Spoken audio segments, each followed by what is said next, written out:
Hey, what's up everyone? Welcome to this seventh and final chapter of my SwiftUI training course. Last chapter, we saw how to interoperate SwiftUI and UIKit, and today we're touching on the final topic that I've called Advanced UI. What are we going to cover in this chapter? We're going to cover mainly three things. First, I'm going to talk to you about animations and transitions. So the name is pretty self-descriptive. It's about how do we animate changes in the state of our app, changes in the state of our app that reflects on a change in the UI. Um, Very important topic because animations are really like one of these little things that really help elevate the quality of a UI. If you take a look at iOS in general or the apps Apple has made on iOS, you will notice a lot of nice little animations and transitions. And if you were to remove them, these apps would feel much more bare bones, basically. And so that's why I thought it was very important to talk about how we implement animations in SwiftUI. Then we'll talk about some more advanced UI components, and I will focus mostly on lazy components. So if you've been like scrolling the web a bit about SwiftUI, you've probably heard about lazy HTAG, lazy VStack, maybe even lazy HGrid and lazy VGrid. We haven't touched on them for the moment. We didn't use any lazy component, but you will see that they are quite important to know. You will see that they were not always available in SwiftUI, but they've been part of SwiftUI since iOS 14, so it's kind of like old enough that now most people that can use SwiftUI can use them, and we'll see how they work, when it's important to use them, and as important when it's not useful to use them. And last thing, I wanted to show you a few APIs that were introduced with iOS 15. My thinking is that this year there are more apps that can afford to support iOS 15 as the minimum version because we are currently on iOS 16. But iOS 17 is coming closer and closer, and so it's very likely that an app that starts its development today or in the coming month will be able to choose iOS 15 as the minimum supported iOS versions, and you will see that there are some very interesting APIs in iOS 15. I plan to show you, for instance, the focus state API, which is a nice way to deal with which component has the focus, and by focus I mean has the keyboard enabled, and I will show you a few other things. I think that's already a lot for the intro. Just before we get started, if you are watching the replay, you have access to the Xcode project on GitHub through the link in the description, or if you bought the training course on Gumroad, you have the Xcode project with the content that you've bought. If you're watching live, there is no project made in advance this time. We're going to do everything live together. And I think I've said basically everything, so let's get started. And as always, if you're watching live and you have any question or remark, please say it in the chat. The chat is there for this exact purpose. So we start by focusing on animations. So I'm creating a new Xcode project. I'm gonna call it animations and transitions because we'll see these two concepts, and you will see that transitions are basically a special case of animations. Make sure to use SwiftUI. You can see that I haven't used Xcode on this Mac since the last live stream where we created a UI kit to finish, so that's why it was still set up on Storyboard, but let's set it up back to SwiftUI. We use Swift as the language, of course. Okay, so I have my project created. I'm going to cancel this. Let me hide that. Okay, actually I want to have the preview. So we're going to focus on animations, and I'm going to put a very simple code together. So I'm going to create a button. The button will say click me, which is a very reasonable thing to say when you are a button. And for the action, I would like to trigger an animation that will make the button scale a little bit. So I would like that when the user taps the button scales a bit. So let me write a bit of code for that, but first, the preview should be able to work right now. Yes, the preview works. All right. So first, if I want to be able to see that the button is indeed scaling, it will be easier if the button has a bit more of a shape, because now it's just some text. So I'm going to style it a bit. I'm going to give it first a padding. Then I will put a background color after that padding. This means that I want to fill the background of both the text and the padding around it. So like that. Of course, the text was also blue, so the text has become now invisible. So let's put the text be of the color white. Perfect. Let's add a corner radius. This way it will look nicer. All right. And maybe a bit of a stronger font, like that. So you can see I can click, tap on the button. You can see that when I tap on the button, there is indeed an animation happening, because the it's not really the opacity, but there is some kind of a blue filter being applied over the text of the button. And I would also like the button, when I tap it, that it scales a bit, and then when I tap it again, that it scales back. So I will need to store the scale somewhere. So I will create an addState property, because I'm storing data and I want my view to be the source of truth for this data. I'm gonna call it button scale. So like that. All right. It's gonna be 1. Yes, I'm gonna do 1, for instance, and I'm gonna say, all right. No, actually, it's much better if I call it button tapped and I make it a boolean. So button tapped. This way I can do button tapped dot toggle. So the name tapped is like maybe not the best name, because like if you tap it twice, tapped goes back to false and you still tapped on the button, but you get the idea. I want to have a boolean that will be toggled every time that I tap on the button. Okay, and now I need to use this boolean to change the scale of my button. So to change the scale of a button, or even I would say any view in SwiftUI, we use the modifier scale effect, and you can see we can pass a scale here. So I look, because we have several versions of this modifier, and I'm looking for which one I used in the finished version of the project. So it was one where I could give a scale, and it was okay, it's this one, yes.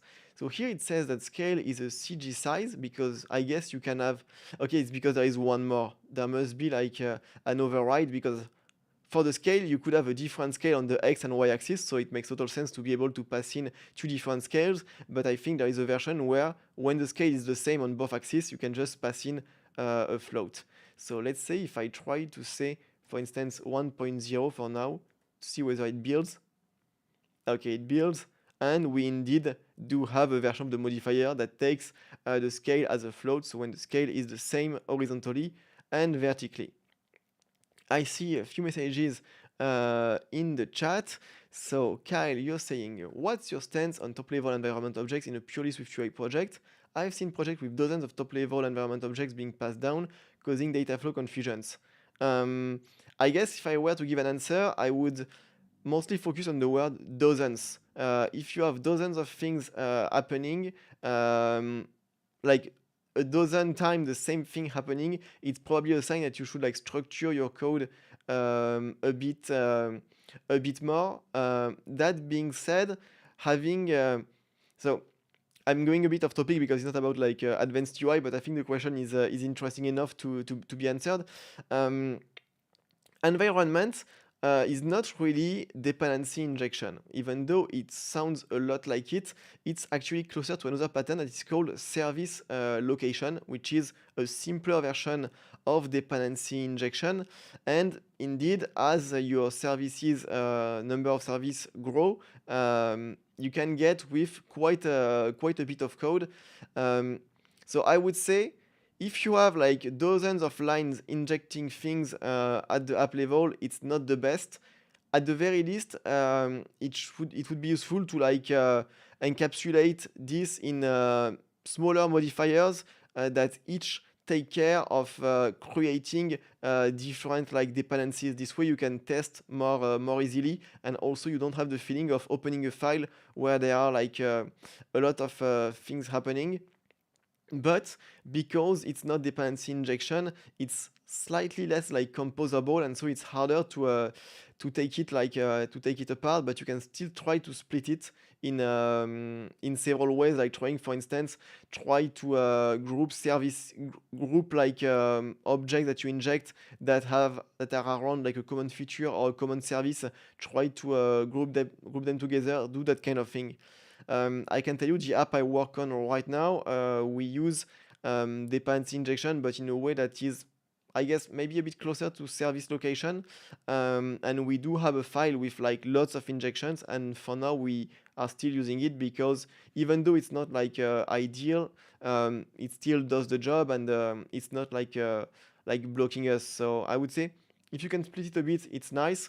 But if you don't have any real problems caused by this situation, also like you don't want to spend a lot of time like refactoring something when there was no actual problem to begin with.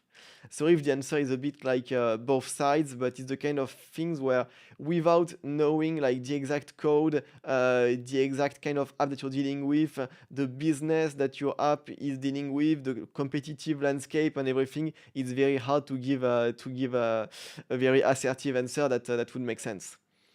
And so no, it was not really covered in one of the previous videos.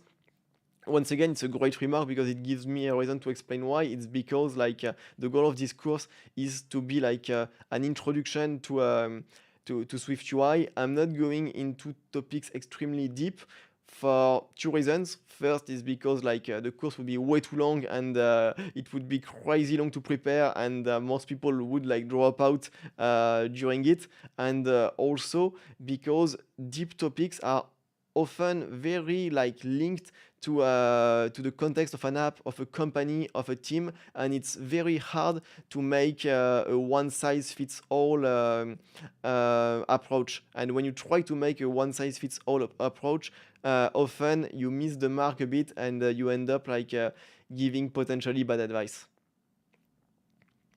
And so just to follow up, so yes, multiple services managers in environment object, it seems unmaintainable and hard to follow. What is affecting? What I usually prefer, a static shell instance with dependency injection. I would say if it is hard to maintain, at least add some tests to make sure that what is supposed to be injected has been injected, because indeed it can crash, and it's not a good thing. So maybe like if refactoring the code is complex, maybe having better tests could be a way to mitigate the issue in a way that works better. I hope that answered at least partially your question. So we are back to our scale effect. So for now, we have a scale effect of always 1, which is the identity. So basically, this modifier does nothing. But of course, we are going to use our button tapped boolean. And I say, if button tapped is true, then I want to say that the scale effect is 1.3. Otherwise, it's 1.0. So by doing it like that, when I tap, the view will be bigger by 30%, then back to its original size, then back to bigger by 30%, etc., etc. So let's give it a try.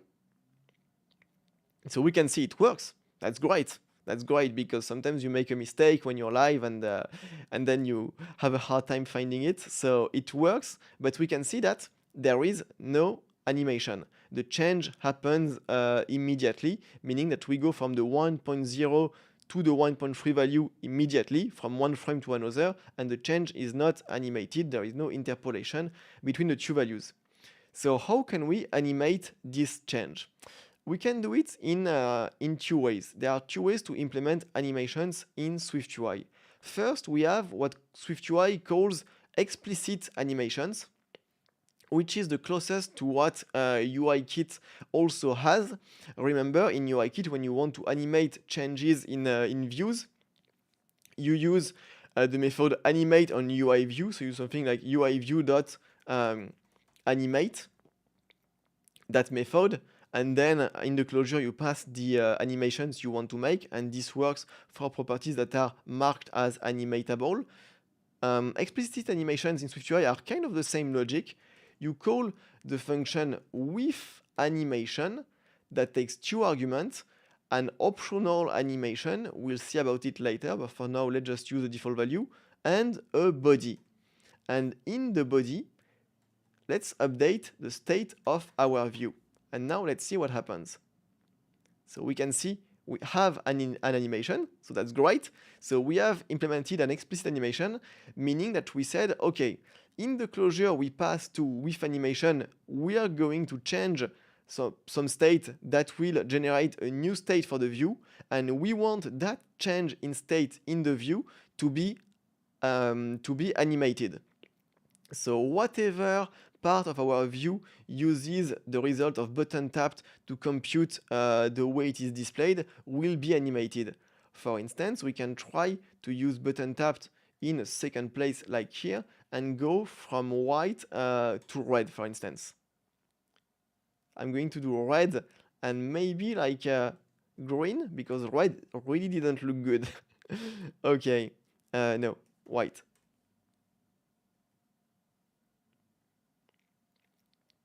Okay, and normally I think I will do it on the background because yes, it's animated, but since there is already the filter that's also animated, you know, the blue overlay over the text, it's not the best choice. So I'm going to copy this, change it, so put it like it was, okay, and change it like that.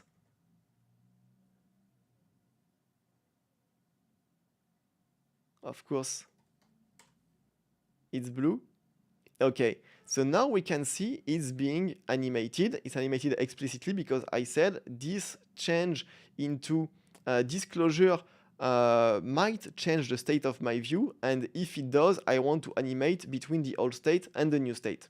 So this is what SwiftUI calls explicit animations.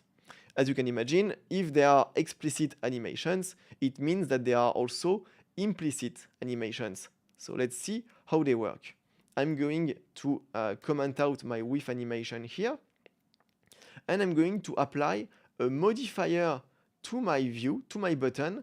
So it's called animation and takes two arguments.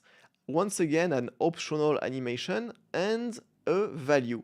You can see that there is another version which doesn't take the value as an argument, but it's been deprecated, so you should use the first one. So for the animation, I'm going to say default. So it's the argument I could have also passed to with animation, and default is a default animation. We can do is in, is out, is in out, specify a duration. We also have a spring, so it's the way, it's the timing function of the animation. So I'm going to stay with default, and then you see I need to provide a value. As we can imagine, I will use button tapped, but let's see what the doc says about this value. So it's a value to monitor for changes. So the idea is that when this value changes, things will be animated with a default animation. You can notice I used a very imprecise word things here. Don't worry, I will explain what these things are just after. But you can see that if I tap on the button, we have the same result. We have the same result on the UI than before. Both the scale effect, so the scale of the button and its background color, are being animated. Now, what's going to be interesting is to see what happens if I move my animation modifier one line above. You can notice that now I've put it above the scale effect. And it's interesting what's happening is that we can see that the change in background color is animated, but not the change in scale. And the reason is that when I said this modifier animates things, what the things are the changes, are basically the views that are before the modifier. So it's always super confusing when you use it. Like when I use it, when I need to use it, I always hesitate and I have to check which is the correct one. Even though when I will like carry you through the reason why it works like that, it seems super obvious, but still, it's still a bit counterintuitive. But when you think about it, it's logical that the modifier animation has an effect on the modifiers and the views defined before it, because since views are composed together, we can see like each modifier acts on a scope, which is all the modifiers that have been composed before it. So it's very logical that the modifier animation applies to the modifiers and views defined before in the call hierarchy. However, because we are so used to code executing linearly one line after the other, it feels very weird, and I can tell you every time that I want to use it, I like intuitively think that, oh yes, I should put this modifier here because I want to animate everything that happens after. But of course, if you do that, actually you're animating only what happens before, and so you're not animating anything in this case. So let me put it back where it was. So yeah, here I think it's a good place. So this is what's called implicit animation, and the reason why it's called implicit is because you say in a declarative way in the view hierarchy, you say, okay, when this value changes, I want to trigger animations for the changes in the UI using this specific animation, but it's not clear at the point where you update the state that something will change. Now it's slightly more clear because we have to precise what's the value that's being monitored, but in the first version of SwiftUI it wasn't the case, and so it was really implicit. Now it's slightly less implicit, but still at the place where code triggers an animation, there is still not the word animation written anywhere. I'm going to remove this code. This way it will feel clearer. Okay, and what's interesting is that we can also combine animations modifiers.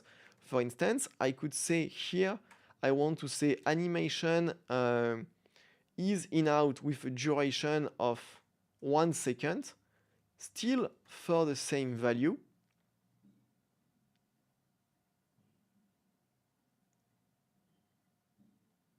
Of course, I put it in the wrong place. I wanted to put it there. And we can see that we now have two different animations happening. We have a first default animation when the button is tapped that has an effect on this code there, and so it has an effect especially on the change in the background. So the change in background color is animated with a default animation. However, the change in scale is controlled by this second animation modifier, and that one has an ease in out animation of 1 second. And so when I click on the button, we can see that the change in color happens faster than the change in scale. And I'm looking to see what is the default animation, if they say in the docs which one it is. No, they don't say it. They don't say which one it is. And another thing is that you can also pass nil as an animation, and this has an effect of disabling animations, because you see, if I want to animate the scale effect, but only the scale effect, I can animate the scale effect by saying, okay, I call the animation modifier after the scale effect, it will animate the scale effect, but it will also animate everything that was before. And that might even be views that are like in closed source frameworks and for which we don't know what there is. So we also need a way to say, okay, I would like to animate only a certain portion of my modifiers, and you can do it by passing nil to the animation modifier, and when you do it, it will remove all the animations up to the next animation modifier. So here what we've said is that here there is no animations because we have animation nil, and here we do have an animation because we have this modifier that is closer, and so it takes priority. And if we look at it, we can see that indeed the background color changes immediately, but the scale is still being animated. As always, I'm checking if I told you everything I wanted to do. Yes, I've told you everything I wanted for this part. Now, to still stay on the topic of animations, let's try and implement something slightly different. Let's imagine that we want to implement a scale effect, but in a way that is more realistic, because what I've done here, it's a great toy example, but it basically never happens in real life that you want a button to behave like this. What you would more likely want to do is to have a button where when you press the button scales slightly to have a feedback to the user that something is happening, and then when the button is released, then the button gets back to its normal size. So if you try to implement this using the button view, the API of the button view, you will have an issue. It's that you will be able to say, okay, I can change the scale when the button is tapped, but actually, as you can see, the closure we pass to button is only called when we release our finger. And that's totally normal, because the goal of the button, if you think in terms of gesture recognizer, it's to recognize a sequence of two gestures, which is first finger down, in touch down inside, and then touch up inside. And when you have these two events happening, then the button says that the button has been tapped. So if we want to implement this mechanism of when the button is pressed, we do something, and when it is released, we do something else, or rather, when the button is pressed, we want to display the button in that way, and when it is not pressed, in another way, you could be tempted to implement a gesture recognizer, a tap gesture recognizer on the button. So you would do so by creating a custom gesture recognizer. So here you have a shortcut for a tap gesture recognizer, but it will only recognize the touch down inside by default, if I remember it correctly. And you would need to capture both touch down inside and touch up inside. So you need to create a custom gesture recognizer. While it would work, there is actually a better API for this thing that I'm going to show you just after. Here, I just wanted to take a few seconds to show you that we can, of course, use gesture recognizers in SwiftUI. And if you want to try and go further after that you finished this course, that's a great exercise that you can try to do, implement what we're going to see with a gesture recognizer. But what we're going to use instead is something that is quite useful, and it's something called a button style. And I don't think I've shown you how to create a button style. We've used styles before. Remember, we used styles on lists, on navigation views, also on forms, maybe. And now we're going to see how to use both how to use a style on a button, but we've seen that already, but how to create a custom style. So I'm going to call it scaling button style. So you can see it's a struct like most views or view-related types in SwiftUI. And we implement the protocol button style. Let's see what Xcode says that we need to implement to conform to this protocol. So first, we need to have a type alias, which will be the body, so what the button returns, so what the body of the button is. So I think it's one of these cases where I'm going to say button, but I think it's one of these cases where Xcode is not great at suggesting, like, yeah, because it just keeps saying type alias body. So actually, we will do it differently. We will say that we want to implement the method makeBody, but let's go see the code of the protocol. So we have the associated type body, And then we have the function make body that we're going to implement. So it takes a configuration as an argument. We'll see what it is just after. And it returns the body, so this associated type. But since most of the time we will just say some view, we will not actually explicitly declare the type alias, this type alias right here. So that's why it feels a bit weird the way that Xcode attempts to generate the protocol stubs. And when we try to implement make body, it does uses some view correctly. So we need to return some view. So as you can imagine, in this button configuration, we're going to take the configuration and build a view from it. Like when you look at the signature of the function, it's the only thing you can do anyway. So let's see what we have in this configuration. You can see we have the role of the button, so it's whether you set the button as destructive, that kind of thing.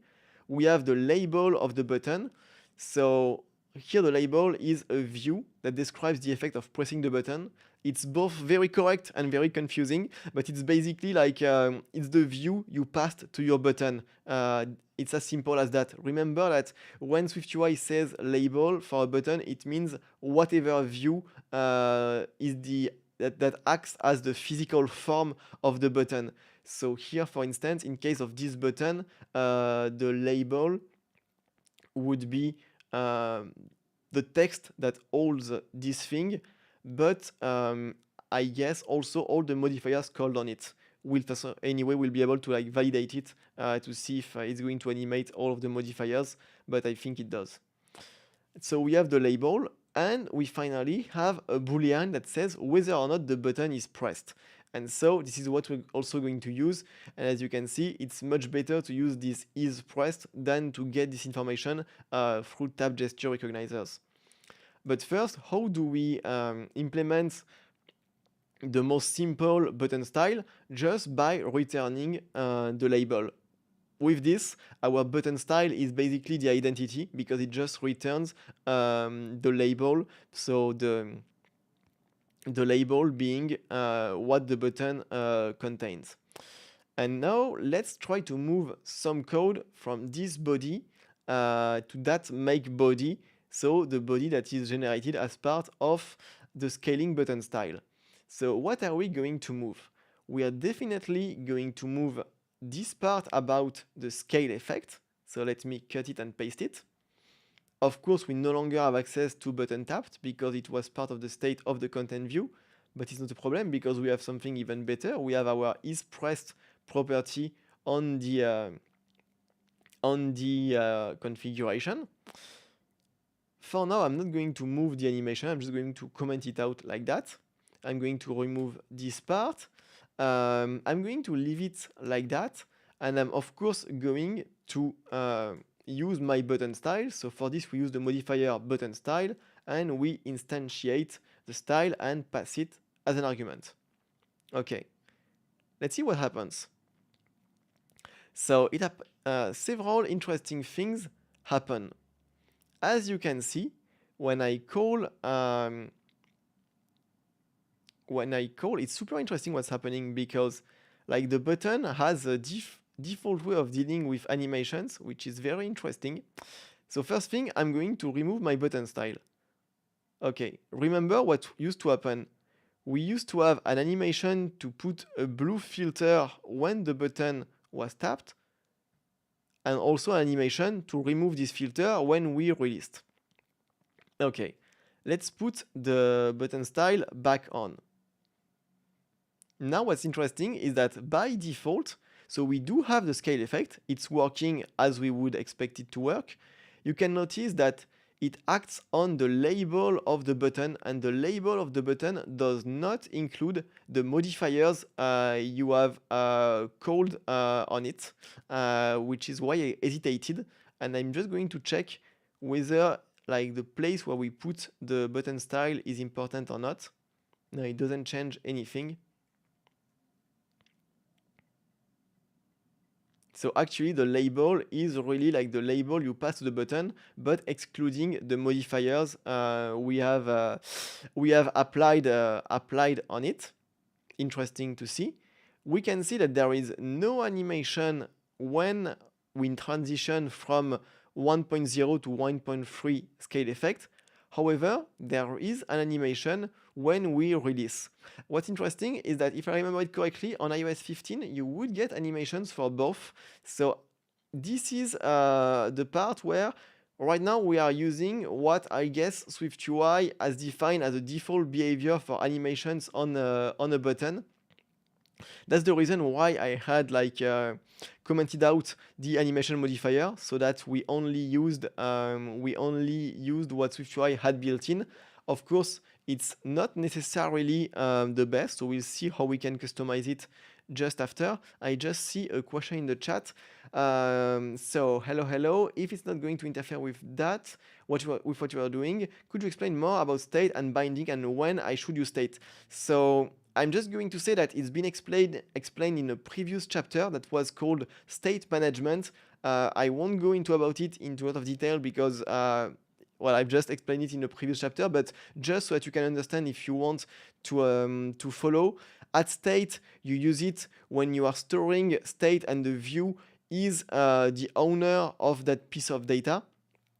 And binding, you create it from a state and you use it when a view needs to manipulate data but doesn't own that data.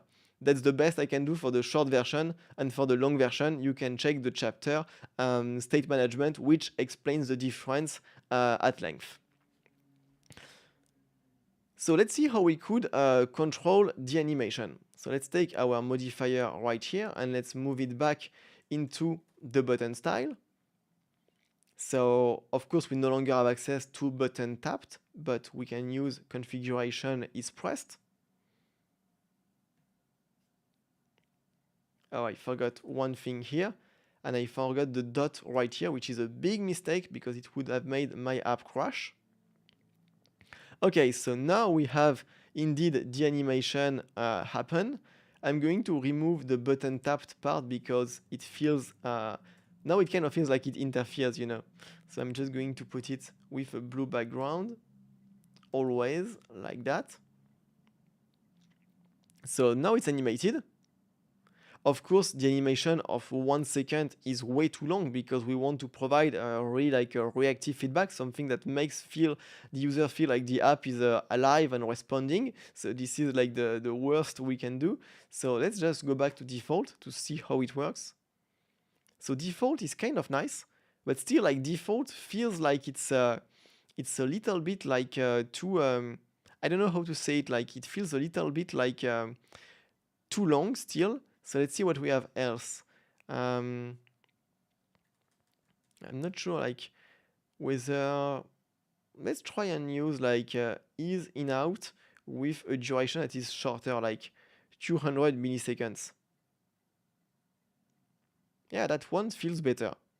It feels like at least more reactive. Of course, when you want to do that kind of animation, never test the look and feel using the simulator. You really want to use it on an actual device because just the fact that your thumb will be covering part of the button changes completely the look and feel. Of course, we are not entirely done because I would like the entire button to scale. And so here what we would probably want to do is to implement the button style as a whole, meaning that the button style is of course about animations, but it should also be about styling things. So all our styling code, we can actually move it into the button style. And now the button scales entirely, and the look and feel feels like much more natural. Even though I'm not saying like this is the kind of animation you should put inside your apps. Remember, I'm not a designer. I'm not extremely good at knowing which animations are the best to use. Here, I mostly want to show you how the animations API work, so that when you need to use them, you know how to use them and you know the tricks and the pitfalls. I think that's all I wanted to tell you about animations, or rather what SwiftUI calls animations, because now we're going to talk about transitions. Transitions are very similar to animations. Actually, transitions are a special kind of animations. It's the animations, what SwiftUI call a transition is the animation that happens when a view appears in the view hierarchy or disappears. So when a view is inserted or removed from the view hierarchy. And because it's a little bit of a different situation, this use case has its own set of APIs, and to distinguish it with basic animation, SwiftUI decided to call it transitions. But you will see that you will see two things. First, that it's kind of similar to animations, and also that the API is pretty well made and pretty powerful, to be honest. So let's check it out. For this, I'm going to change the way my button works. So my button just said click me. Now it's going to say make an image appear. Okay. I'm going to also have a way to display an image. So in my assets, in my finished Xcode project I have on my other screen, I already have an asset, so an image of Pikachu, but you can use whatever image, even an image using SF symbol, it will work. Okay, let me make this like that. Yeah, because I'm hiding, I'm moving the window a bit. Yes, this way we have a bit more room. Perfect. Okay, so we want to make an image appear. So we need to display an image. So first, let's put the button inside a VStack. Moving the window was a bad idea because now I feel like my neck is completely twisted whenever I'm talking. So sorry, I'm putting it back, and then I will move like the preview when I really want to show something important on it.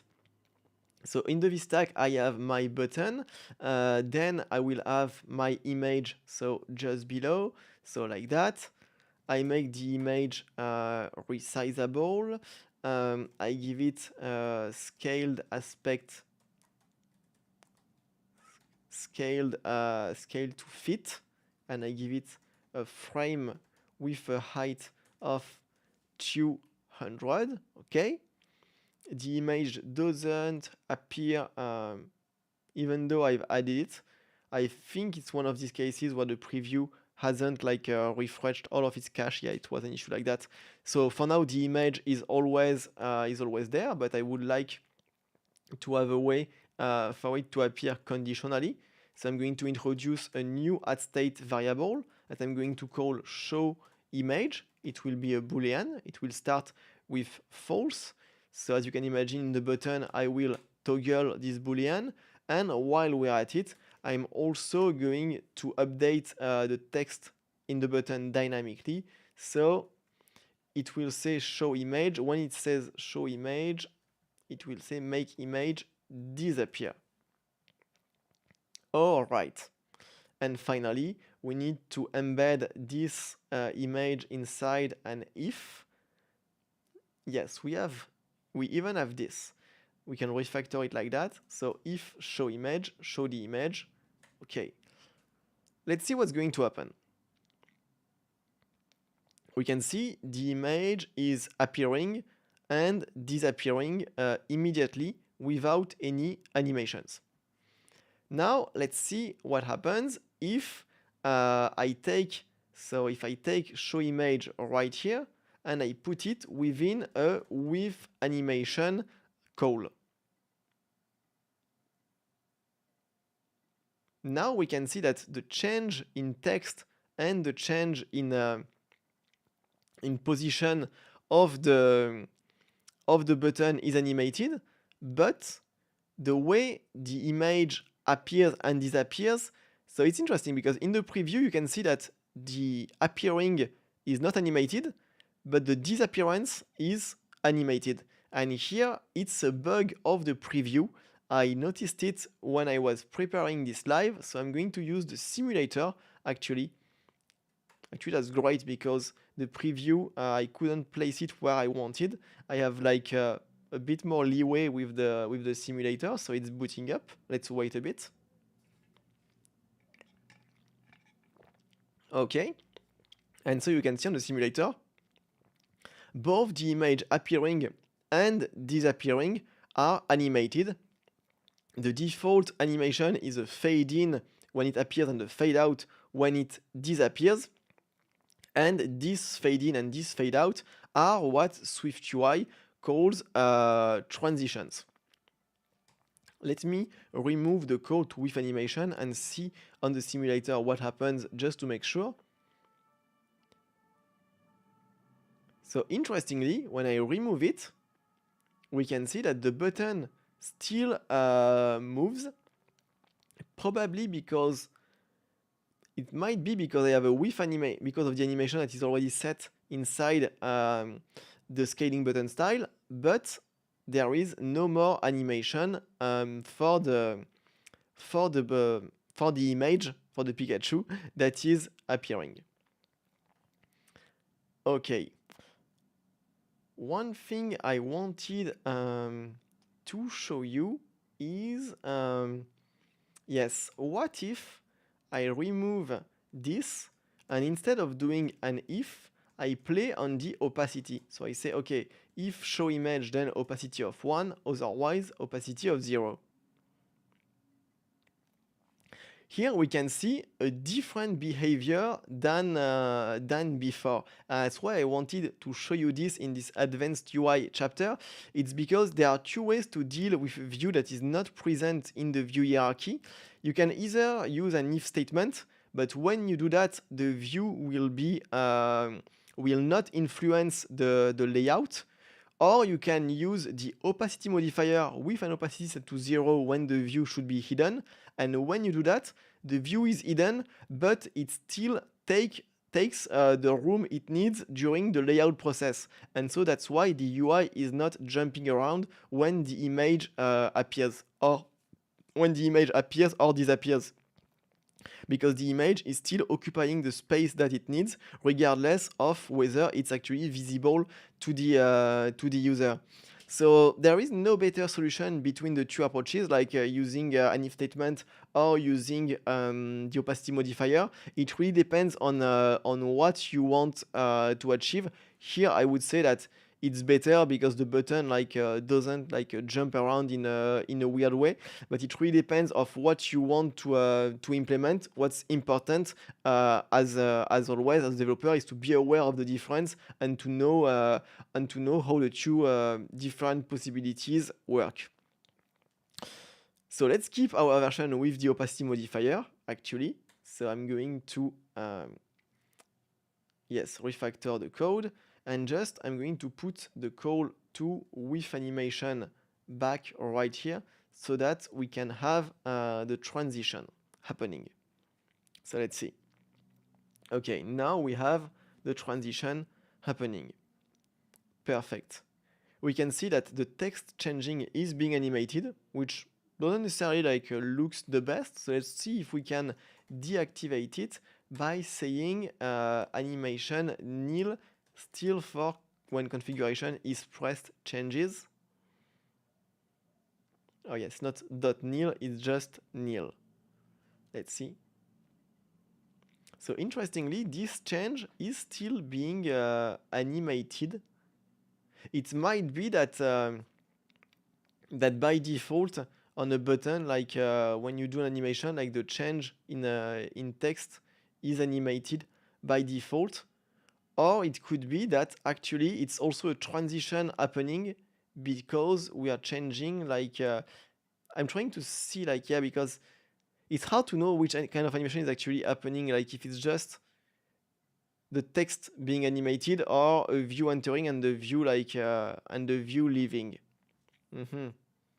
I'm not 100% sure. And anyway, the conclusion here is that using with animation, so an explicit animation might have a bit of a too broad impact. So let's see what would happen if instead, so here we called animation default when show image changes.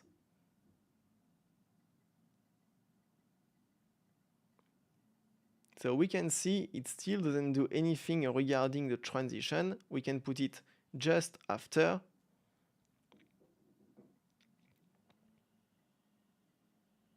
What's interesting is that it still animates the text. Yeah. It might be because I'm using like a button style. That's funny because I didn't expect. Oh wait. So the change in text is still animated, but it seems animated in a different way. So yeah, we have an animation, but when you look at it, it changes. It feels like it's animated. However, when I compare with what there was just before when I was using with animation, yeah, it doesn't feel like it's the same animation. It feels like a different animation, but without having like a recording and watching the two like next to each other, it's super weird. Yeah, it's definitely like not the same animation, and this one looks better. It's kind of logical that it's not the same animation when you think about what I told you before, because when we use with animation, we say that whatever change in the UI is caused by toggling this boolean, we want to animate it, and so this casts a potentially like a large net, because we might be animating things that we were not really aware would be animated, especially if like the property we change has an impact on a lot of views. Whereas what we do here is that we only have an animation on the image and an animation here inside the configuration, but it doesn't animate all the things that using with animation used to animate.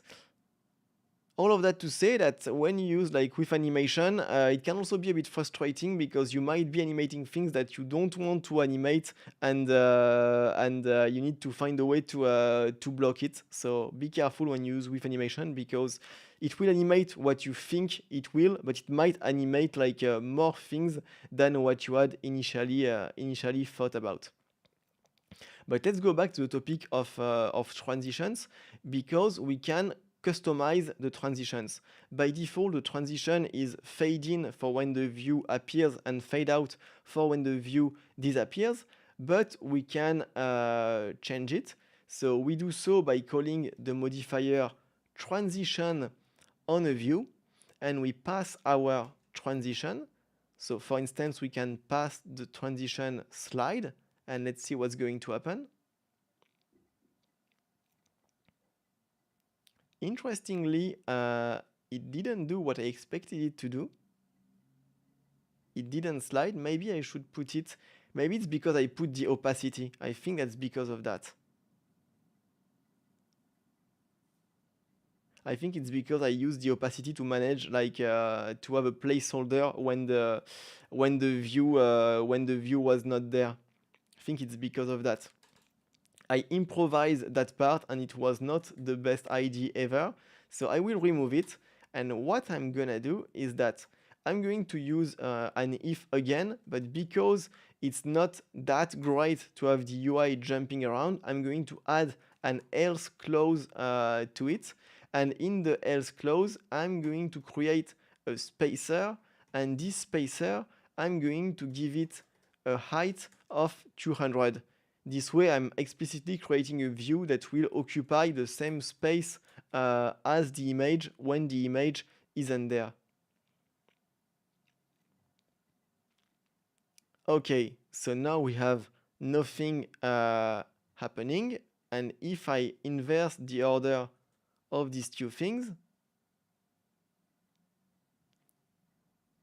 it still doesn't, so I should use with animation. Okay, now it works. What's amazing is that I've prepared this, and because there are so many different APIs, I still managed to find a way to get confused when showing it to you.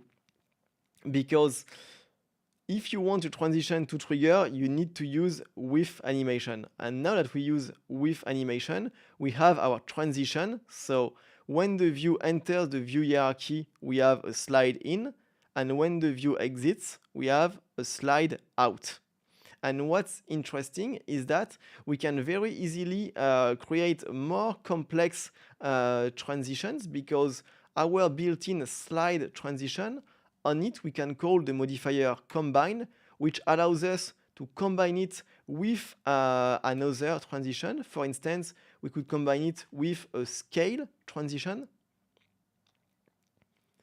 So it does a weird thing, because as the view enters, it switches sides, and so it gives this kind of weird curvature, because we've composed these two animations together, and the way they compose is a bit weird. But I can do opacity instead, which will be more clear. And now you can see that as the view enters, it both goes from an opacity of 0 to 1 animated, and the position from the left to its actual position also animated. And when it disappears, opacity goes to 0, also animated, and it moves to the right, also animated.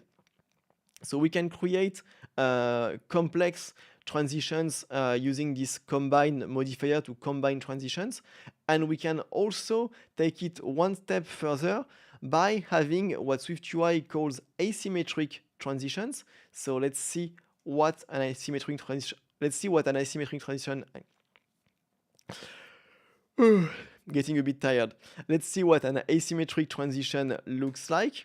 It's a transition that takes two other transitions, one for the insertion and one for the removal. And so we can say, for instance, when the view enters the view hierarchy, we do an opacity.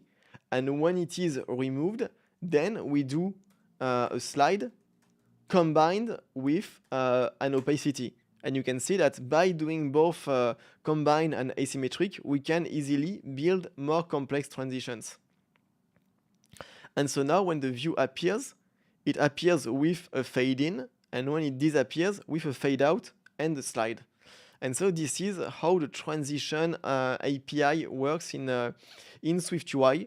What's nice is that it's a very declarative and high-level API, and as you can see, you can have pretty cool UI effects in a few lines of code. Of course, it's kind of like, when you start using Keynote the first time, you see all the cool transitions, and then you put way too many, and it looks like a mess. You want to be careful about putting transitions, and definitely if you work with designers, work with them to put together transitions that make sense, that actually convey a meaning to the user. Because the last thing you want is your transitions to either create more confusion, or just make the user experience feel a bit slower because an animation is happening, whereas before something would happen immediately. But we've seen how this API works. And one last thing I want to show you is that you can also create custom transitions. So let's create a custom transition. For this, I'm going to create a new Swift file. I'm going to call it fly transition. It's a transition for which I found the code online, because as you're going to see, a transition tends to be something that is quite mathematically heavy. So I'm going to paste the code for it. Just going to remove this comment in French. So a transition, it's something that conforms to geometry effect. Of course, this is declared in SwiftUI, so you need to import SwiftUI. And the way geometry effect works, let's see what it has. So it needs a way to calculate an effect value. So you can kind of see it as the current value of the effect, so where the effect is currently at. And effect implements the protocol, extends the protocol animatable. And animatable, it's a protocol where you say, okay, we have something that is animatable, meaning that when we change this value, it updates the view in a way that depends on the value. So typically this animatable data would be, for instance, a percentage between 0 and 100% for the animation. This, of course, feels a bit like obscure when you see it like that, but when you see it in context, it becomes much clearer. So here, my struct implements geometry effect. So it has a property that it calls percentage, so the percentage of the transition going from 0 to 1. The animatable data is just like the percentage. Actually, I think we might have just called like the percentage animatable data. Like I said, I didn't write this code, but it's still better to call it like that because it's better if in your code you read percent than animatable data. It feels more like idiomatic. But here, animatable data is just an alias for percentage. And then we have effect value. So it's the code that computes the effect. So here you can see it's a very like mathematically heavy code. Actually, if you're not used to working with that, it's very hard to guess what will be the result. I can tell you I had to run the code to see what was the result. But what's important here is to see that this the result of this effect is projection transformation. So a transformation that projects an object so that it is displayed with some transformation, kind of like it's going to be skewed a bit, scaled a bit, that kind of thing. And what's important is to see that this whole transformation is only expressed using two things: using the size of the thing to animate, which we get as an argument, and using the percentage of the animation to say, okay, when we are at 10% of the animation, what should the view look like? When we are at 50, what should it look like, etc., etc. So this function here is a function of two things. It's a function of the size, and it's a function of the percentage of the percentage of the animation, which is the animatable data.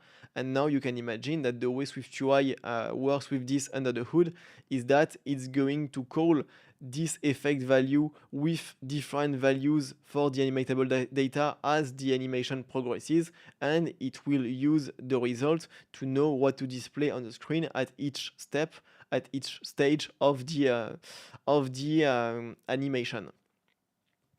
So we are almost ready to use the fly transition, except that if you remember, we are using this syntax of calling static properties to be able to refer to our animations. And you can see they were static let of type any transitions. So we need to do the same thing to make our transition easily accessible.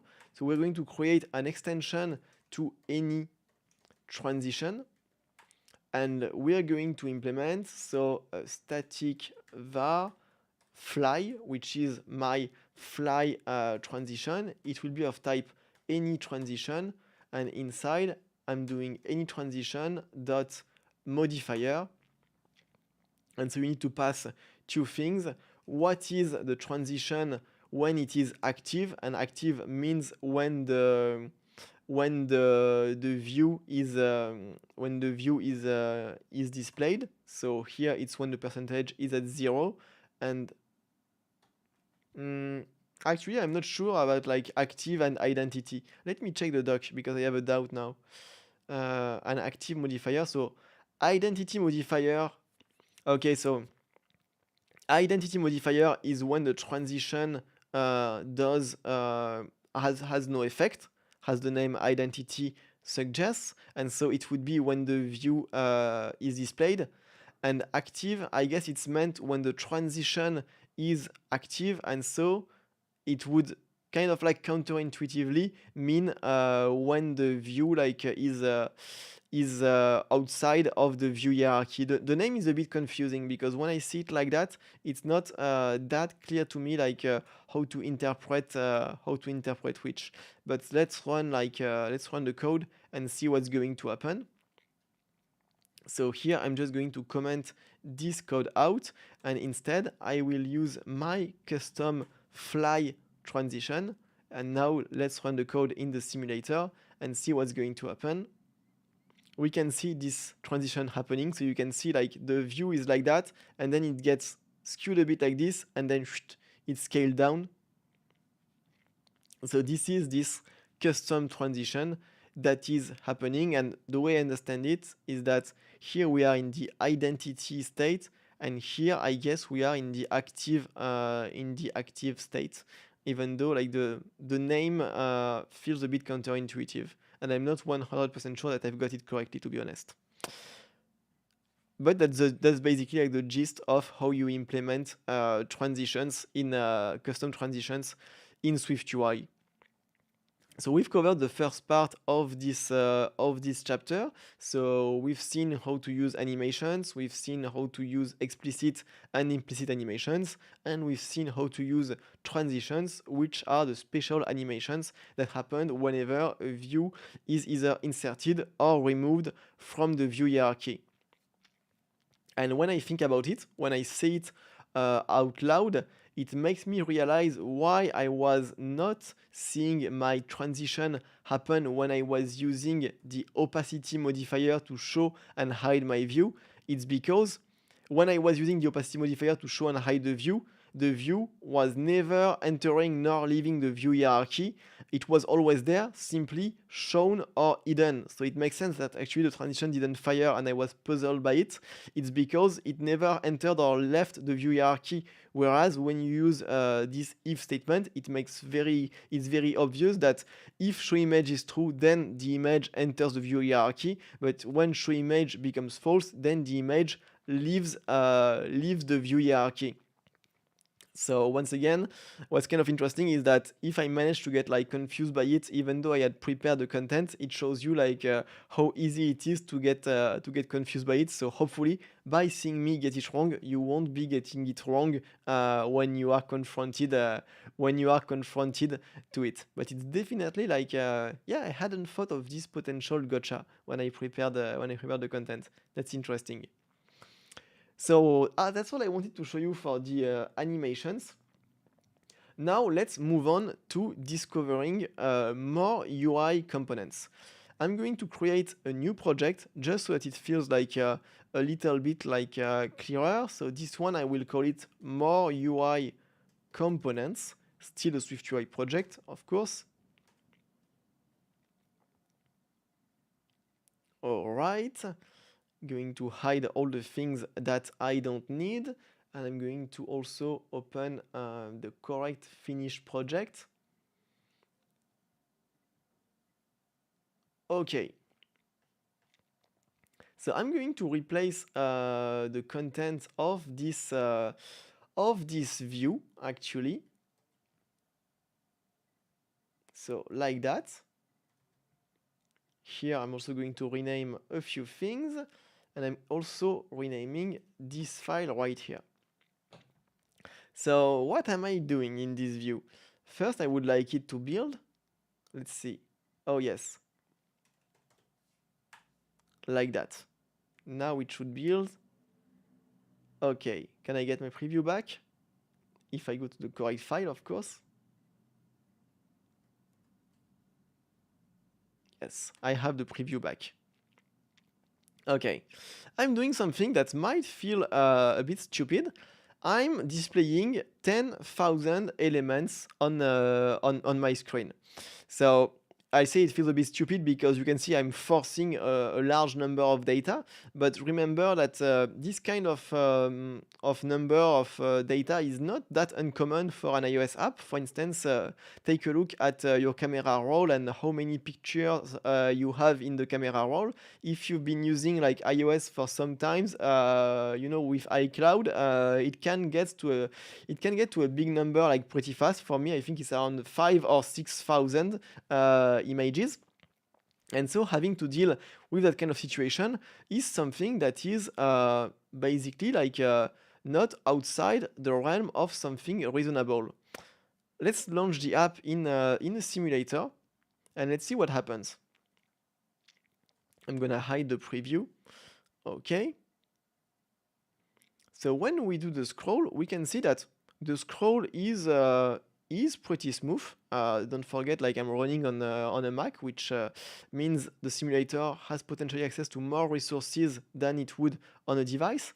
But what I want to point your attention to is to the console, because you can see I've put a print statement every time an item of the VStack was being initialized.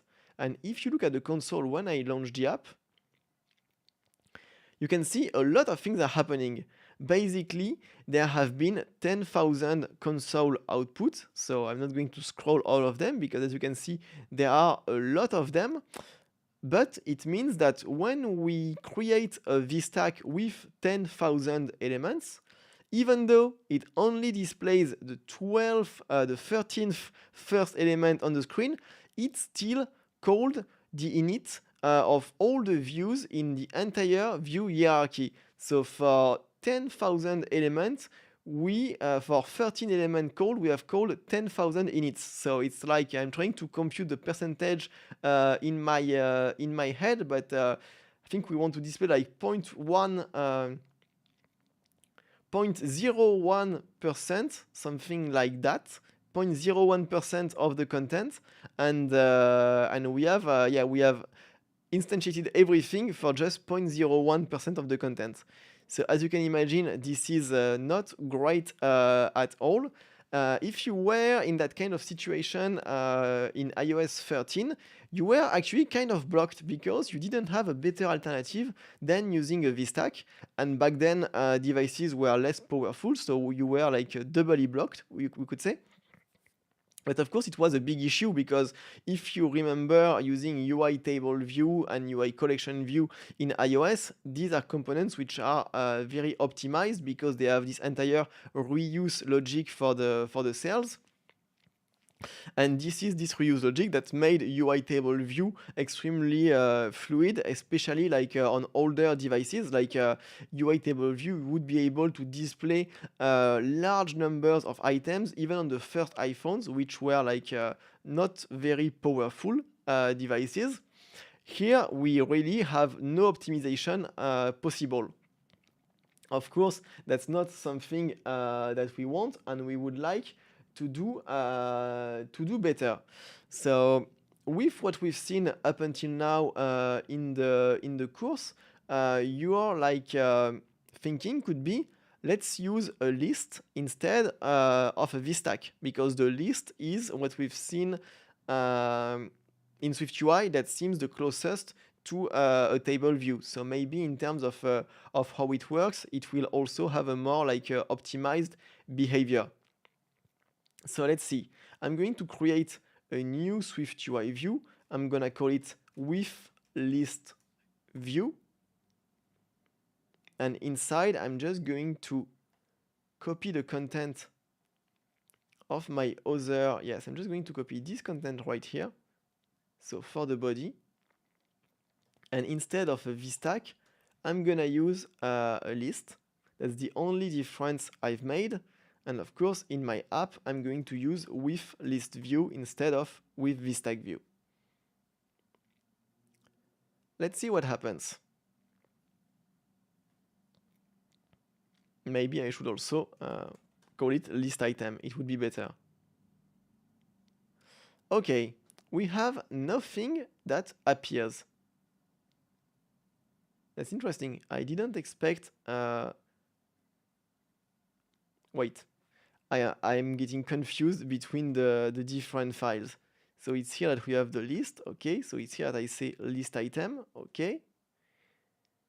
So it says list item of 0, okay? That's intriguing. Let me check like the finished project. The finished project does work. What am I missing? Oh, of course. Of course. Do you see where the issue is? Because it's like it's there. It's there on the screen. It's two views that are combined together, but that definitely shouldn't be combined together because I've put the list inside a scroll view, and that makes it like completely weird because the list is already a scroll view. So let's get rid of that one, like that. Let's restructure everything, and now it should be better. Okay, it's better. So we can see that the list seems to be smarter because it has only called the init up to the 11th index. So a few items that are like off screen, and we can see that as we scroll, it's calling a bit more items. You can see that now it's calling every time a few more items. So when I am on item 27, it already has instantiated 10 items further. But we can see that list is a bit more optimized than VStack when it comes to displaying large number of items and large number of items that go over what the screen can display. But there is a downside to using list, is that list also adds some layout. You can see like we have the dividers, we have the cells, we have like a left padding, we have the gray background because we have a certain type of list, a certain style for the list, but still list is not neutral. And so in iOS 13, your only alternative was to use list, but maybe it was not like what you wanted. It didn't make sense to use a list for you. And that's when a new view was introduced in iOS 14. So let's take a look at it.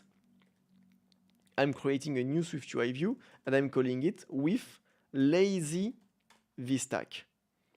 I'm gonna use mostly the same code than I have used in my with VStack view, with one difference, which is that instead of using a VStack, I'm using a lazy VStack.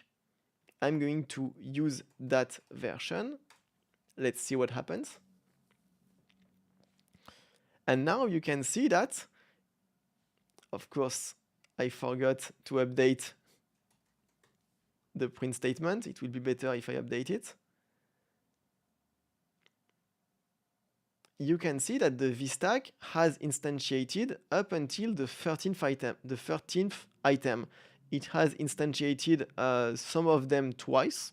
To be honest, I'm not 100% sure why it did so, but it shouldn't be a surprise because since like the init of a view is not supposed to have a side effect and it's supposed to be cheap to call, if a SwiftUI view feels like it needs to call the init more than once, it should be free to do so. So it has to do with the inner workings of lazy VStack. But what's interesting to notice is that lazy VStack, I have up to item 12 on the screen, and it has instantiated up to item 14, so just the one after, which might be slightly displayed on the screen. And as I scroll, it's instantiating the views as they are needed. So we can see it's even like not more optimized, but the strategy is slightly different than list, because list like it kept instantiating the views like 10 indexes ahead. Here it really does them like in a just-in-time approach. But what's good to know is that lazy VStack in this scenario is much more optimized, because it's not like instantiating 10,000 views ahead of time. And even though like views are supposed to be pretty cheap, if they are like full of text and imagine that kind of thing, it could still like degrade the performance of your app. So what's important to remember here is to remember that lazy VStack does exist and was introduced with iOS 14. So if you're using SwiftUI with iOS 13, you don't have access to it. But I think I've said it like more than once. I wouldn't really recommend using SwiftUI in production with iOS 13 because there are like too many things like missing to have a good developer experience in my opinion. And so a question that you might have, or like more of a remark, is to think, but why don't we always use like lazy VStack by default? If lazy VStack is a more optimized version of VStack, why don't we use it by default? Same thing for lazy HStack with HStack. And if you look at the docs from Apple, you will see that it will state, please don't. with a good reason, and that logic is basically like you don't always use a lazy var in Swift, even though like you could make all your variables lazy, but you don't do it. Maybe you never thought about why you don't do it, but the main reason is that when you use lazy components, you introduce um, not that you introduce, but you reduce the determinism of your program. Let me explain what I mean by that. When you create a VStack, the VStack is going to create all of its child views, and so the VStack has all the information it needs to lay itself to lay out its child views. When you have a lazy VStack, it will create the child views as they are displayed. That means it could depend on when the user scrolls. And so imagine that there are like three horizontal like scroll views in a view, each of them using a lazy H tag. Now the combinations of when each H tag could be loading a child view will depend of how the user has scrolled on the horizontal scrolling. And so whereas with the H tag there was only one possible way to instantiate the child views, which was like all of them at once, one after the other. Now there is basically like a near infinity of potential combinations, and some of them could lead to like subtle like UI bugs, because if you have, for instance, a lazy H tag that is scrollable, imagine that you have images displayed in this lazy H tag, and that one of the image that is currently outside the view is much taller than the rest of them. When this image will appear in the view hierarchy, it will change the layout, and so your layout will be updated dynamically. So that's one of the reasons why using lazy VStack or HTAG as a default is a bad idea, is because it reduces the determinism of your code, and it makes your code harder to test, because your code now has to deal with much more potential combination of its state. And another reason, which has more to do with performances, is that nothing is free in computer science. This lazy logic requires a bit of overhead to keep track of what was instantiated and not. And so when you don't use the lazy character, the lazy feature of a lazy VStack, because all the views are laid out and visible from the beginning, basically you waste this overhead. And so if you were to use lazy VStack and lazy HTAG all the time, there is a chance that on a big enough app like this would start to compound and also reduce the performances of your app. So that was a bit of a long explanation, but the TLDR of it is basically when you are displaying large number of items and the good part of them will be off screen initially, it makes sense to use a lazy VStack or a lazy HTAG. But when you are just like using a VStack and an HTAG to group together items that will be all displayed on the screen, then like it probably doesn't make sense to use a lazy VStack. Okay, you just read off ChatGPT. What do you mean by that? Let's see what I wanted to show you after that. I think I wanted to show you a bit like the grids. Yes, that's what I wanted to show you. So we're still in the same project because it's kind of like linked. The general idea for this part is talking about more advanced UI components, built-in UI components from SwiftUI. So I'm creating a new view called, I'm gonna call it with grid view. Okay, and what did I want to display here? So I've got some code that is already done, and I guess I don't want to copy paste everything because not everything is done. So you know what? Let's do it. Let's do it like together. So I'm going to be using a lazy vgrid. So we have lazy hgrid and lazy vgrids, and they are useful to display data in 2 dimensions. Lazy hstack and vstack, they only work in 1 dimension, either horizontal or vertical. And lazy hgrid and vgrid, they work in 2 dimensions, dealing with both column and rows. And one is useful when you want to display data as columns, and the other when you want to display data as rows. You can see it. A lazy edge grid deals with rows, and a VGrid with columns. Here I'm going to create a lazy VGrid, and so the init takes two arguments, an array of columns and the content to display. So the array of columns, it's like you need to predefine the number of columns that the VGrid will display. So usually the way you do it is by defining your columns somewhere. So here, for instance, I would like to have 10 columns. So you use grid item to specify like the columns, because since they could be either columns or rows depending on which component you've used, it makes sense to have a common type. And the way I'm going to display to define my 10 columns is to use, so like that, I make a sequence of a range of ints from 1 through 10, and then I map it this way. Like I will have a closure that will be called 10 times, and I will just return. So a grid item, it needs to have size, spacing, and alignment. Not all of them are mandatory. For the size, I will say I want a fixed size of 100, and the spacing, so spacing between the columns of 16, let's say. Grid item like that, much better. So now that I have my columns, I can pass them here to my lazy VGrid.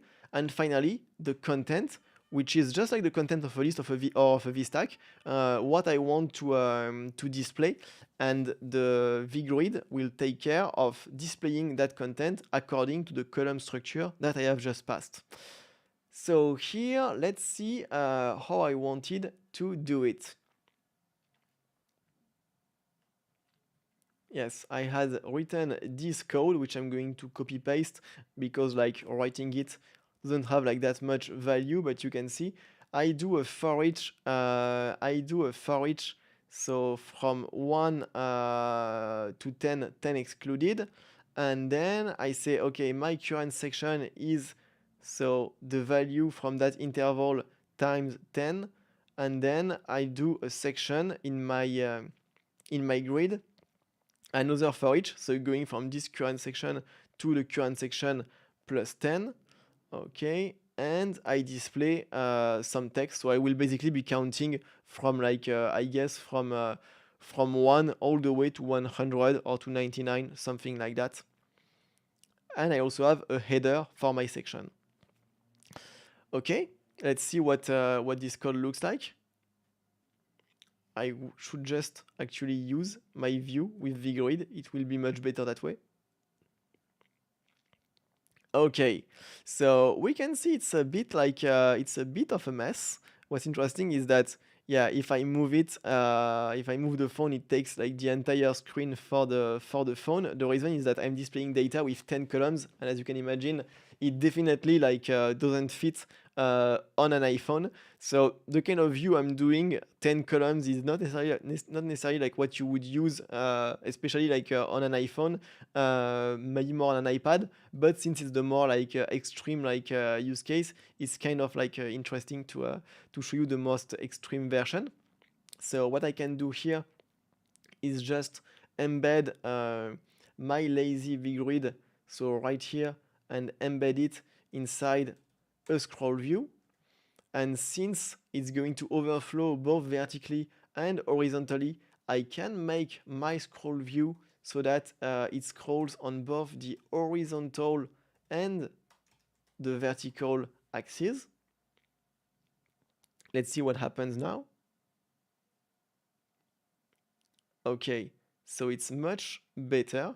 Actually, the vertical scroll wasn't really needed when you think about it, because yeah, the data fits vertically because I have quite a big iPhone.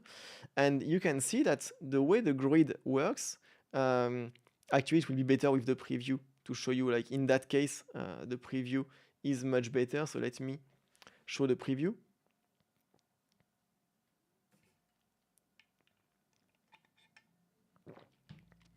Okay, so we can see the grid. On the grid, I said I want 10 columns, so they are there, my 10 columns. So first one, second one, third one, fourth one, etc., all the way up to the 10th. I gave them a fixed space of 100. That's why they take like so much space, but I could reduce that space to 50, for instance, and they would take much less space. Then you can see that I created sections inside my inside the values I display, and in the section I created headers. So the headers are the things that you can see here, here, here, here, and here. So when I say okay, the tens, well, let's count from 10 all the way to 19. What could be nice is if I had a bit more spacing between the rows, and so I think it's something you can do through the init of lazy vgrid. Yes, you have another spacing because since you are on 2 dimensions, you have a spacing both vertical and one that is horizontal. So it's possible to say, okay, I want to have a spacing. I'm just looking for like what is the order. So columns and spacing comes after. So I could have also a spacing of 16. Yes, between the rows, so it's become a little bit more like legible. And let me see what else I wanted to tell you about this.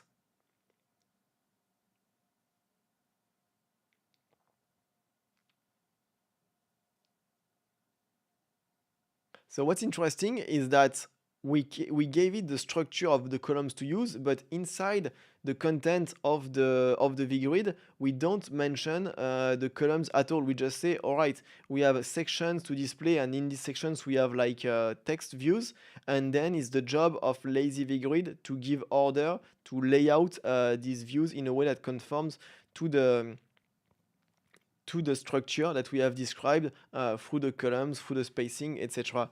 So it can be quite useful to use. Like imagine, for instance, I don't know, like you are in a a view where you are like dealing with like images maybe, and you have a way to like you know, like you are dealing with some text, you are writing some text, and you want to be able to store, like to set the color of the text, and you have a way to set like favorite colors using a vgrid to display like all the colors that you saved using columns of using 3 columns and as many rows as needed. Could be, for instance, a nice way to use it. Usually when you want to use a lazy vgrid, you always have like the alternative of instead like putting like an h stack inside a v stack or that kind of thing. The real value of the vgrid is that it makes it easier to deal with when you have like rather like a complex layout, because when you start like basically implementing a table by putting manually a vstack hstacks inside the vstack, or vice versa, it can get like complicated like quite quickly. And so the vgrid can help a bit on that, and it will also help if you have like a lot of data to display. A part of it isn't always displayed on the screen because, as the name suggests, it's lazy, and so it will only load data when it needs to. And we can see if we want to see like edge grid instead. So instead of having our rows, we will of having our columns, we have our rows instead. So I've created the rows like that, lazy edge grid. Oh yes, and here I use rows.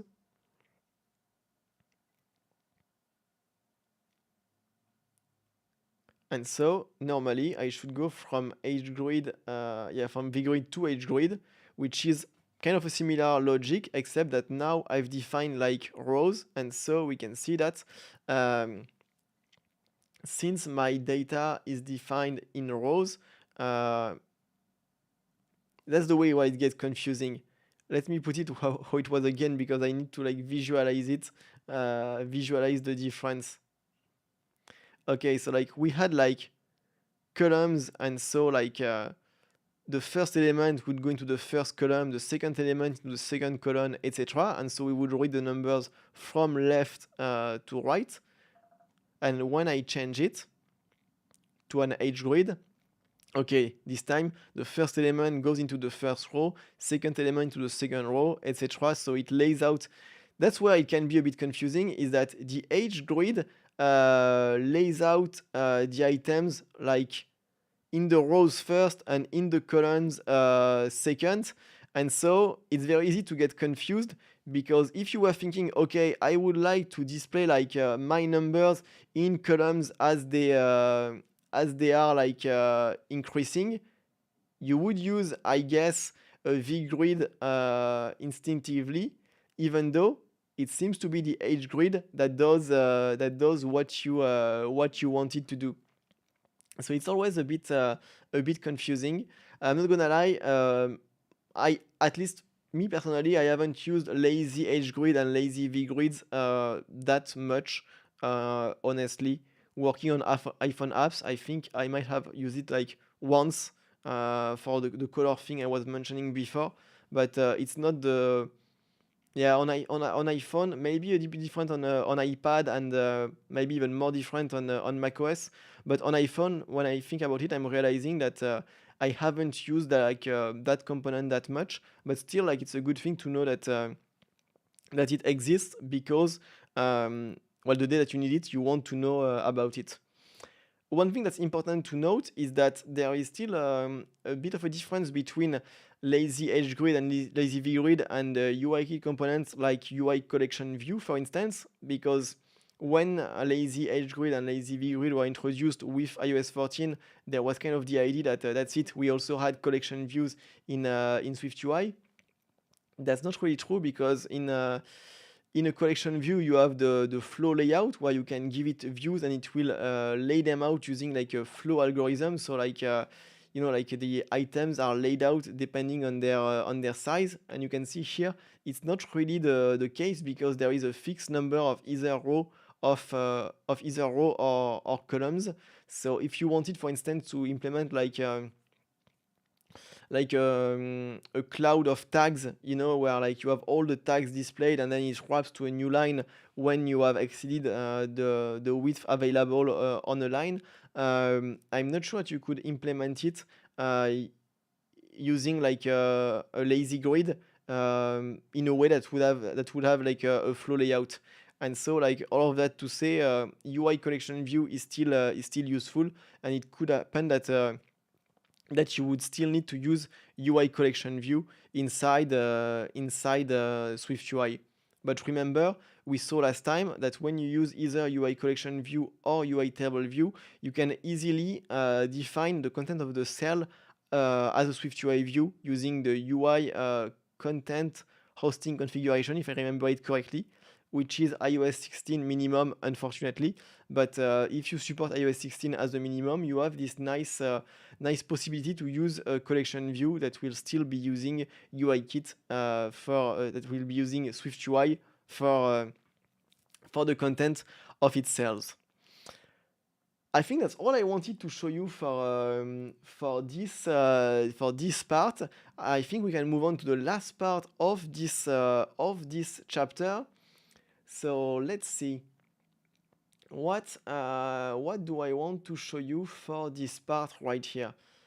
I think I'm going to show you some code that is already finished, but since I have like an API key in that code, I need a few seconds to remove it so that it appears like out of sight, because I would like to try and not leak this API key. Okay. And I have some comments that I need to get rid of.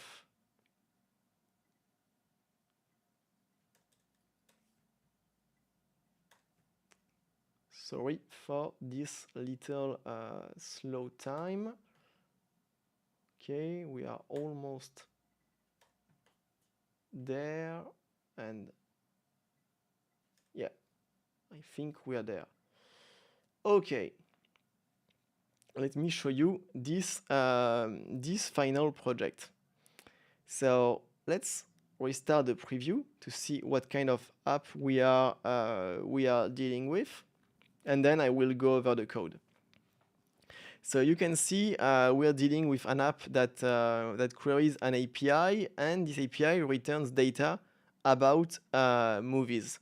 So if you followed some of my live streams, you might have recognized the MovieDB API, which is an API that I've used a lot because it's like free to use, and it's something that we are all familiar with, like movies, a very general topic. And so let's take a look at how I have implemented this view. What I want to focus here is the fact that I've used a lot of iOS 15 APIs of SwiftUI to make the implementation as simple as possible. So we start with the content view. So to keep things simple here, I didn't use a view model. I put everything in the view. It's still simple enough that it works. So we have the array of movies that we will get from the API. We have a filter, so what can be set in this search bar at the top. So let's find an example. For instance, here we have a movie Spider-Man. So if I start looking and I type Spider, you can see it does this filtering. We'll see how the search bar was added just a bit after, but you can see it integrates nicely with animations. So you can kind of guess that it's a built-in API. A movie to share for when we use here this share feature. And the current page because the API call is paginated. So let me show you everything. When I scroll down, it keeps like loading like new data until it has reached like the last page. But it seems like when I scroll down, yeah, there is new data that keeps coming. It's not perfect because I didn't choose like the best way to implement it, but it's enough for like for a simple use case. And then we have the computed property filtered movies, which takes the array of movies and applies a filter on it. So it says if the filter is empty, so if nothing was written in the search bar, just return the array. Otherwise, filter it by using as prefix and using the filter. So a simple way to implement like a search. It only searches through the result that were already like fetched from the API. So it's not like a search as we would expect it. It's more like a filter of the return result, hence the name. When I see that a compute property here is not necessarily like the best because filter is an operation that takes like a linear time, and so it would be better like to make it like a method, but it's not like the biggest like code smell ever. It's like we can live with it, I guess. And so in the body, let's see what we have. We have the list of filtered movies, which is displayed. We have an H tag inside each items of the list. We have an async image, which is one of the iOS 15 APIs that was introduced. We haven't seen it before. We've seen image, which was useful when you wanted to load an image that was accessible like immediately. Like the image was either an SF symbol or it was part of the asset catalog of your app.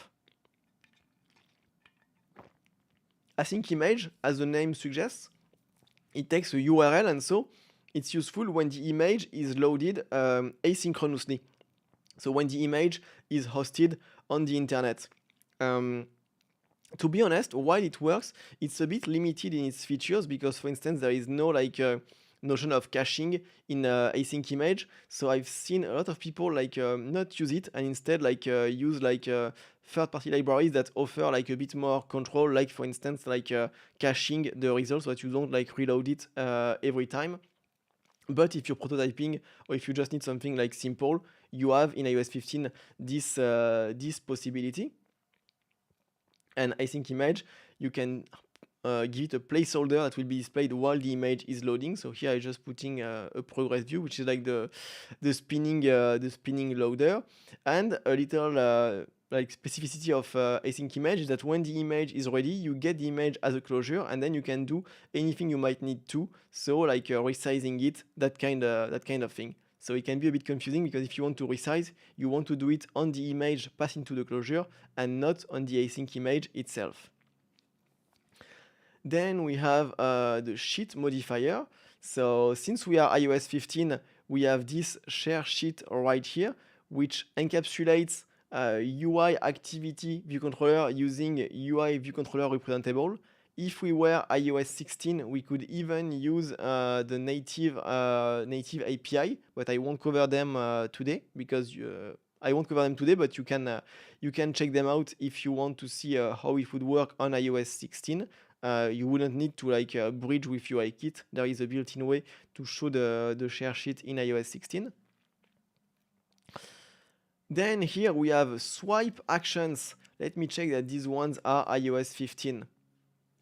If I scroll a bit, yes, they are iOS 15. So the swipe actions are the actions you can get. So when you swipe on the cell in a list. So here I say when I swipe from the trailing edge, so the one on the right, I have this button, and when I tap on it, it will open the share sheet. I said allows full swipe, so I can do it like that also. And it's just as if I had tapped on the button. So a nice little API that is good to know about, because this mechanism of swiping on item of a list to trigger some kind of side effect, now it has kind of become kind of standard on iOS, but in SwiftUI you can only implement it easily starting from iOS 15. On iOS 14 it's much harder because you need to implement it manually. So if you need to implement it and you're on iOS 15, great, you can use SwiftUI. If you're on iOS 14, you might want to make sure that you don't want to use a table view instead, because it's very possible that to implement a swipe action that works correctly will be a lot of work, because not only you will need to have the UI that works with the animation that feels as qualitative, but also swipe actions support accessibility, whereas a custom version you will need to also implement it yourself, and it can be tricky to implement, and it's extra work anyway. And inside the swipe action, you just put a button. So here, what I have here is just this button with an action when I click of setting the item that will show the share sheet. And then here, a label, which is a shortcut view. Introduce this one in iOS 14, which allows you to easily show a text and an image. And I said partager, but share in English will be better. Perfect. Then we have a very useful modifier, the modifier task. Task is just like on Appear, except that you can call an async method inside task. So perfect when you want to start a network call. And here, the modifier task, I'm calling it on each row in the list. And you can see I'm saying, okay, if I'm displaying the last movie of the list, then increment the current page of the API and load the next page. So once again, this way of dealing with pagination is very simplified, and if there is an error, it doesn't deal with it. But for a simple version, it's enough. It's enough. And what's interesting is that we also have the task modifier being called then just after, but this time on the list itself. And what it does is that it calls the method load movies, which is, if I go into it, it's a global function that I have implemented. Let me just remove this. And while I'm ahead, I will put ENUS,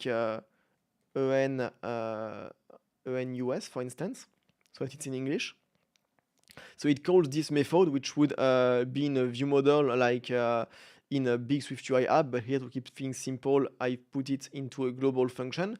And so this is once again the equivalent of on Appear, but you can use an async method. And so the task modifier is really extremely useful if you want, for instance, to call an async method on your view model when the view appears. And most of the time, it's what you want to do to get some data to start fetching some data. You would use a task modifier.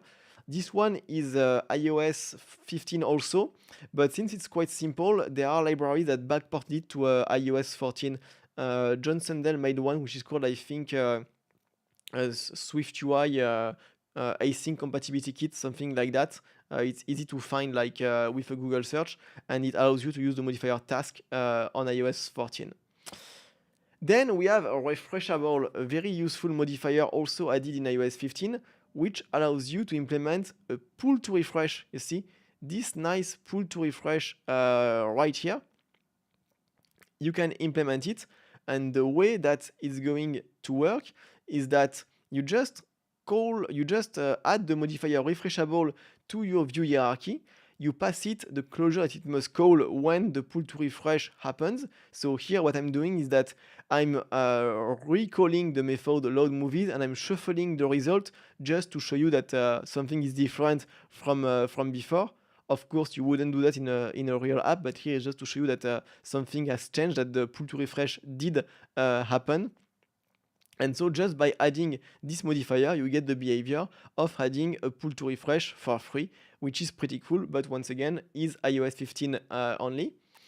Navigation title for the big title is not iOS 15, but searchable is, and so it's what added the search bar at the top. And so to add a search bar at the top in iOS 15, you simply add the searchable modifier, you give it a binding towards the property that must be updated. So here it's the filter, and you give it the prompt, which is the placeholder, and then SwiftUI takes care of putting the search bar in the view hierarchy in a way where it animates nicely. So once again, pretty cool, and we can see like a same logic between refreshable and searchable of saying, okay, I need my view to behave this way, and we just describe the way the behavior should work, and then SwiftUI takes care of implementing the view and putting it in the UI and making it look good. So two nice additions of iOS 15. And as you can see, when you put them all together, you can implement a nice little view with relatively little code, which is always pretty cool. Now let's move on to what is, I'm afraid to say it, the last view we will see in this training course. So you can see it's a very simple login view with two fields, so username and password. So Vincent, and then I'm going to type in something. It will be better if I launch this one on the simulator actually, because it will emulate the behavior of like a real device much better. So let me launch the app in a simulator, so like that.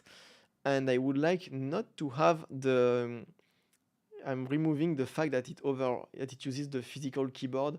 So I'm searching where to do it. I never remember where it is. Yes, IO keyboard, connect hardware keyboard.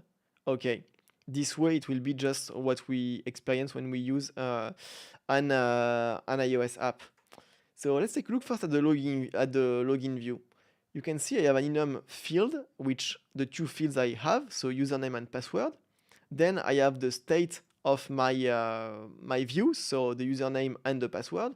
And I have another property that is annotated with @FocusState, a property wrapper that we discover for the first time right now. Another property wrapper introduced with iOS 15.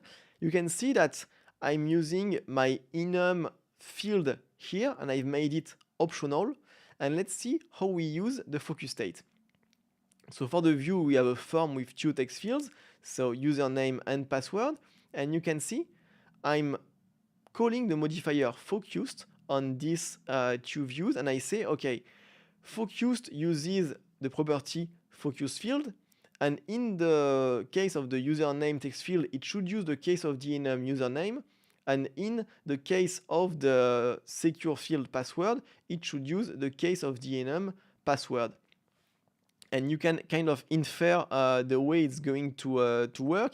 It's that this API allows us to control which text field has the focus. It allows us both to read which text field currently has the focus, because when, for instance, the text field username gains focus, this modifier will make sure that the property focus field will be set to the value username. But also, if programmatically we set the property focus field to password, for instance, it will programmatically change the focus to to the to the I'm getting a bit tired, sorry. It will change the focus to the secure field password. And we can see it happening in several cases. So for instance, when we tap on sign in, we say, okay, if the username is empty, then focus on the username. Else, if the password is empty, then focus on the password. And if neither are empty, then attempt to sign in. And here, just print username and password to the console. And also, I've added the modifier onSubmit of text, which says that basically when a text field has been submitted, you have two possible values here. You have text, like I had used, but you also have search. So it's useful if you want to also get the submit of a search bar. But here I'm saying when a text field in this form submits, if the focus field was the username, I want to switch focus to the password. And if it wasn't the case, then I want to remove the focus and attempt to sign in. And so let's see how that works when I run the app in the simulator. I'm also going to show you the console because I'm doing some print statements. So let's do it like that. Let's clear the console, display the simulator. So if I type on sign in, since username is empty, I'm going to set focus field to username. And so I gain the focus in the username text field. So it's actually very similar to the first responder API in UIKit, which allowed us to also manage which UI component had the focus. And so now, if I write something in the username, so for instance, I write Vincent, and then I type on next, so here suivant because I am in French, it will trigger onSubmit, and onSubmit says if the focus field is the username, then I switch the focus to the password. So as you can see, it happened. Then I type something here inside the password. It's not my password, so don't try it. And then I type on submit. It's going to go into the else, give up the focus, and print username and password to the console. Perfect. And same thing, if I type on sign in, it's going to also print it because both fields were not empty. But if I remove the content of the second field and I tap on sign in again, it will fall into the case password is empty, and so it will attempt to put the focus back to the field password, and we can see it did successfully. So this API is very nice. For instance, if you have a form and your user needs to input data and you want to make the experience as fluid as possible, which is very important. Think, for instance, like e-commerce apps like Vinted or Craigslist or that kind of apps. If people need to list several items in a row, it's important that the experience is great. And so managing going from one field to the other automatically when you click on the submit button is a great way to improve the experience and to go from something that is very annoying to something that feels much more ergonomic. And in iOS 15, you have the Focus State API, so both the property wrapper and the modifiers we've seen that really help you achieve this goal.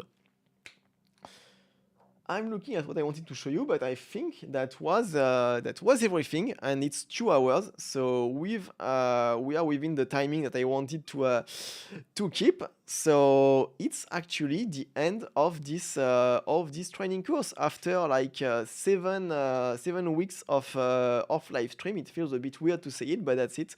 We've covered everything I wanted to show you. So by now, if you were already familiar with UIKit, you should know everything you need to know to get started using SwiftUI. You won't know everything, but just like it would be impossible to make a training course that covers all of UIKit because it would be way too long and you would forget the beginning by the time we've reached the end. Here the goal was really to show you how do you say, like, in English, the lay of the land. Basically, you know all of the main APIs, you know how they work. When you have a problem, you should know also where to work, where to look for. If you look on Stack Overflow, you should have enough knowledge to be able to understand the answer and take them with a grain of salt. Basically, like, exercise some critical thinking. So I see some message in the chat. So thank you, Claire. Thank you, Kevin. I'm glad to see that you've enjoyed this this training course. Don't worry, it's not the end of the live. I have some content already, like, planned for the coming weeks. But it was super cool to do this training course. I'm glad to see that I managed to keep up, like, the 7 weeks in a row, and everything went well. Even Xcode didn't crash too much, except like a few previews that had some bugs. So yeah, I'm really happy about it. And I guess I just have to say, yeah, have a great rest of your day or of your evening, depending on where you are. And see you another time for another video or another training course. Bye bye.